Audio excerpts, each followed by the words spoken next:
Congress party సభ పెట్టిన ఆ ప్రాంగణంలోనే ఎందుకు పెట్టారో భయపడిద్దాం అనుకురా, లేకుంటే మీరు బల ప్రదర్శన చేస్తాను వచ్చారు? మేము బల ప్రదర్శన చేయడానికి కాదు, భయపెట్టడానికి కాదు. వాళ్ళు ఇచ్చిన హామీలను, గ్యారంటీలను ఏవైతే సంవత్సరానికి 2 లక్షల ఉద్యోగాలు ఇస్తా అని చెప్పిండ్రో, స్కూటీలు ఇస్తా అని చెప్పిండ్రో, నిరుద్యోగ భృతి ఇస్తా అని చెప్పిండ్రో వాటిని గుర్తు చేయడానికి సభ పెట్టినాము. కానీ ఈరోజు వాళ్ళు గుండెలల్లో చెయ్యేసుకొని కాదు, గుండెలు గుబేలు అయ్యేటట్టు, గుండెలల్లో రైలు పరిగెట్టేటట్టు యువకులు మాట్లాడినరు. వాళ్లకు ఏ విషయాన్ని కానీ అండాదండగా రామన్న గారు ఉంటారని తెరిచి చెప్పిండ్రు. ఇవాళ గత 10 ఏళ్లలో బీఆర్ఎస్ చేసిన తప్పుల వల్లనే ఇప్పుడు నిరుద్యోగులు ఉన్నారు, అంతా కూడా బీఆర్ఎస్ పార్టీదే పాపం అని చెప్పి కాంగ్రెస్ పార్టీ అంటున్నారు. అంటే కాంగ్రెస్ పార్టీ అధికారంలోకి రావడానికి ఏం చెప్పింది, అధికారంలోకి వచ్చిన తర్వాత ఏం చెప్తుందో ప్రజలన్నీ గమనిస్తూనే ఉన్నారు. మీకు అధికారం ఇచ్చింది బీఆర్ఎస్ పార్టీ చేసిన తప్పులను చేయకుండా ఉండడానికి కదా.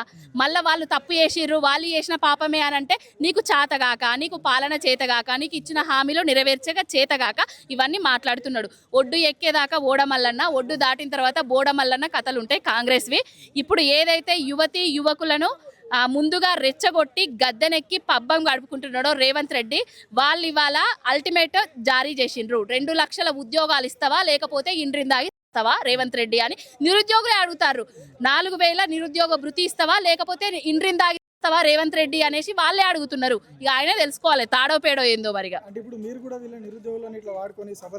మేము ఎవరిని కూడా ఏనాడు కూడా ఎవరిని వాడుకోలేదు, ఎవరిని వాడుకోవాలని కూడా చూడము. ఏదైతే తెలంగాణకు ఆనాడు ఇబ్బంది జరిగిందో బాపు కేసీఆర్ గారు మన అస్తిత్వాన్ని, మన ఆనవాళ్లకు దెబ్బతీసే ప్రయత్నాలు చేసిండ్రో ఆనాడు ఒకే ఒక్కడు కేసీఆర్ గారు జెండా పెట్టుకున్నారు. సకల జనులను, సంబంధ వర్గాలను ఏకం చేసి సావు నోట్లో తలబెట్టి తెలంగాణ తెచ్చిండ్రు. తెచ్చిన తెలంగాణను 10 ఏళ్ల పాటు ప్రగతి రథంలో దేశంలోనే నెంబర్ 1 స్థానానికి తెలంగాణ తీసుకొచ్చిండు. ఇప్పుడు తెలంగాణలందరినీ మోసం చేసి ఆయన లచ్చిచ్చిండు, నేను తులం ఇస్తా అన్నాడు.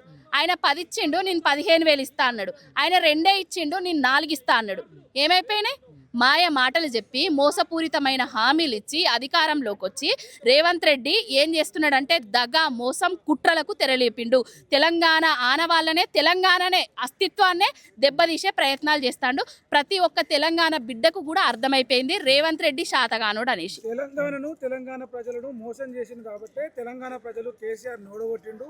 అరుణాచల్ సింహలో పశుపతిని ఎట్లయితే సమాధిలో పెడతారు అట్లా కేసీఆర్ ను ఫామ్ హౌస్ కు పరిమితం. అదే తెలంగాణ ప్రజలు ఏ కష్టం వచ్చినా బాపు కేసీఆర్ నువ్వు ఎక్కడున్నవే, నీ పాలననే మంచిగుండే, నువ్వే రావాలి మళ్ళా అని కోరుకుంటారు. ప్రతి ఒక్కరం చూస్తూనే ఉన్నాం కదా. పశుపతి ఎవరో పశుపతి అంటే శివుడు, ఆ బోలా శంకరుడు, ఆ శంకరుడు కేసీఆర్ గారు. కానీ రేవంత్ రెడ్డి అనేటోడు ఒక రక్త పిశాచి, ఒక క్రూరుడు, ఒక నికృష్టుడు. ఇంకొకటి అసలు ఆయనకు డిక్షనరీలా ఎన్ని తిట్లున్నా అన్ని తిట్లు ఆయన తిడుతున్నా కూడా ఆయనకు ఏ ఒక్క వర్గం తిడుతున్నా దానికి సిగ్గు రావట్లేదు.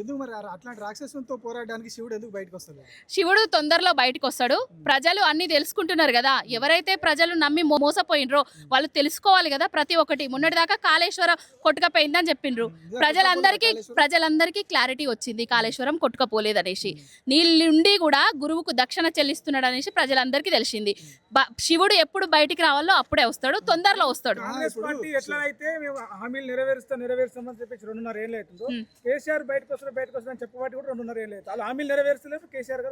కేసీఆర్ గారు బయటకు వచ్చే టైంకు వీళ్ళన్ని నోర్లు మూసుకపోతాయి. ఓకేనా? కేసీఆర్ గారు ఎప్పుడు రావాలో, ఎట్లా రావాలో, ఎందుకు రావాలో ఆయనకు తెలుసు. అప్పుడే వస్తారు. ప్రణాళికలు, వ్యూహాలు రచిస్తున్నాడు. మీకు ఒక విషయం తెలియదు, కేసీఆర్ గారు ఎప్పుడు రెస్ట్ తీసుకోరు. మాలాంటి వాళ్ళని కూడా పిలుచుకొని మాట్లాడుతున్నారు. అది అర్థం చేసుకోవాలి. మాలాంటి వాళ్ళు, నేను సోషల్ మీడియాలో పనిచేస్తా, సోషల్ మీడియాగా నేను వీడియోలు తీస్తా, మాలాంటి వాళ్ళను కూడా పిలుచుకొని మాట్లాడుతున్నారంటే ఆయన ఏ విధంగా వ్యూహాలు రచిస్తున్నాడో మీరు అర్థం చేసుకోవాలి. జిహెచ్ఎంసీ, ఎంపీటీసీ ఒక ఎన్నికల కోసం కాదు ఇదంతా చేసేది. తెలంగాణ కోసం, తెలంగాణ ప్రజల కోసం, తెలంగాణ యువకుల కోసము.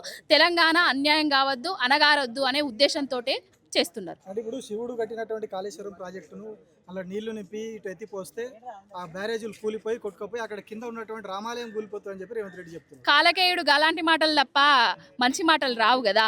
అసలు భద్రాచలానికి ఆ మేడిగడ్డకు ఏమన్నా సంబంధం ఉందా? దిక్కుమాల ఎదవకు ఎన్నిసార్లు చెప్పినా అర్థమైతలేదు. దాదాపుగా ఆయన ముఖ్యమంత్రి లాగా పాలిస్తే ముఖ్యమంత్రికి ఇచ్చే గౌరవం ఇస్తాం. ముఖ్య కంత్రి లాగా పాలిస్తున్నాడు కాబట్టి మేము కూడా ఒక కంత్రికి సమాధానం చెప్తున్నాం.